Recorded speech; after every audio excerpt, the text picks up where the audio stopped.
Assalamualaikum warahmatullahi wabarakatuh.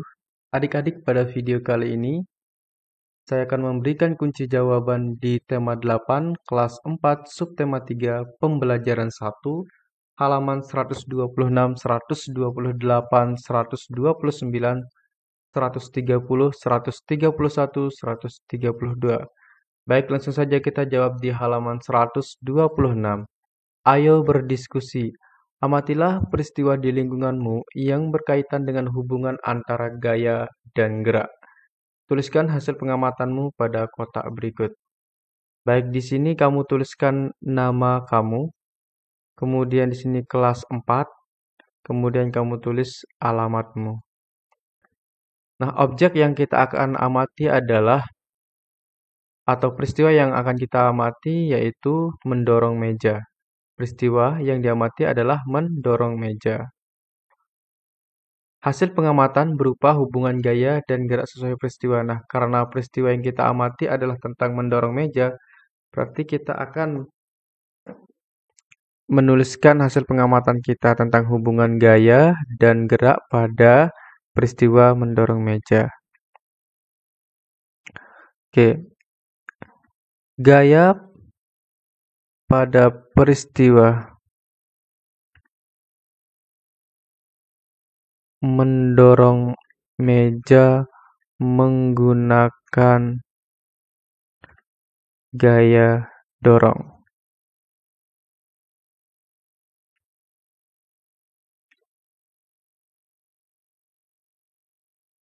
Oke, menggunakan gaya dorong.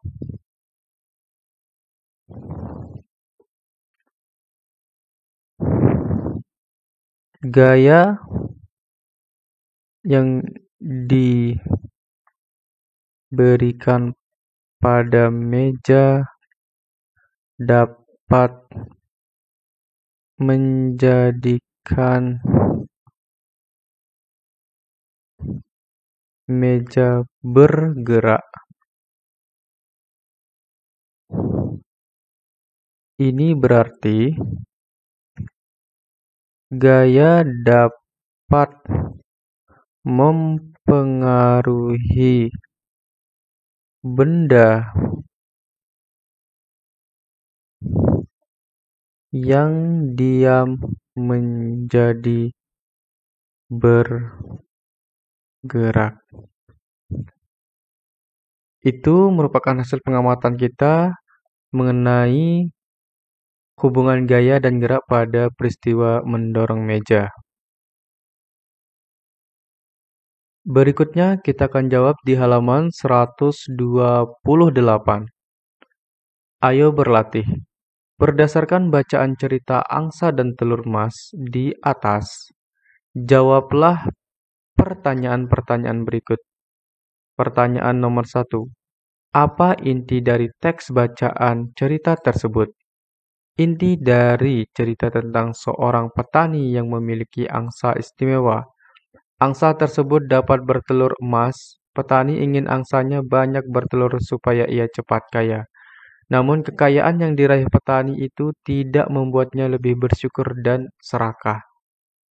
Karena keserakahannya yang ingin cepat kaya, petani berpikir untuk memotong angsa agar mendapatkan telur yang banyak. Namun petani kaget karena tidak mendapat satu telur pun.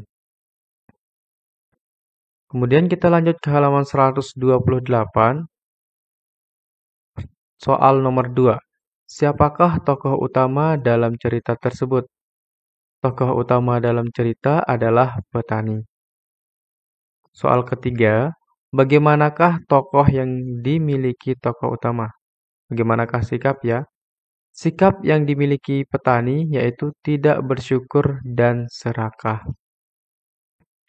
Soal nomor 4, bagaimanakah seharusnya sikap tokoh utama atas nikmat yang sudah ia peroleh? Seharusnya tokoh utama bersyukur atas nikmat yang sudah ia peroleh. Soal nomor 5, apa yang akan kamu lakukan jika menjadi tokoh utama dalam cerita tersebut? Jika menjadi tokoh utama dalam cerita tersebut, saya akan bersyukur terhadap rezeki yang telah saya peroleh. Berikutnya kita akan menjawab di halaman 130. Ayo berdiskusi. Banyak cerita fiksi yang dapat kamu baca di perpustakaan sekolah atau di toko-toko buku. Buatlah kelompok terdiri atas 5 anak. Kemudian setiap anak mencari 5 judul cerita fiksi, baik di perpustakaan sekolah, di toko-toko buku, maupun dari internet. Mintalah pendampingan kakak atau orang tua pada saat mengakses internet. Cerita yang diperoleh setiap siswa hendaknya dibaca oleh 4 anak anggota kelompok. Setelah kelima anak membaca cerita yang diperoleh, berdiskusilah mengenai inti cerita. Kemudian tuliskan hasil diskusi pada kotak tabel berikut. Nah, di sini ada satu contoh yang diberikan tentang cerita fiksi, yaitu Angsa dan Telur Emas. Tokoh dalam cerita adalah petani, sifat tokoh dalam cerita adalah serakah. Inti cerita dari hasil diskusi adalah cerita tentang seorang petani yang memiliki angsa istimewa. Angsa bertelur emas, petani ingin angsanya banyak bertelur supaya ia cepat kaya. Nah, untuk mengisi jawaban 2, 3, 4, dan 5, dan 6, di sini saya sudah siapkan.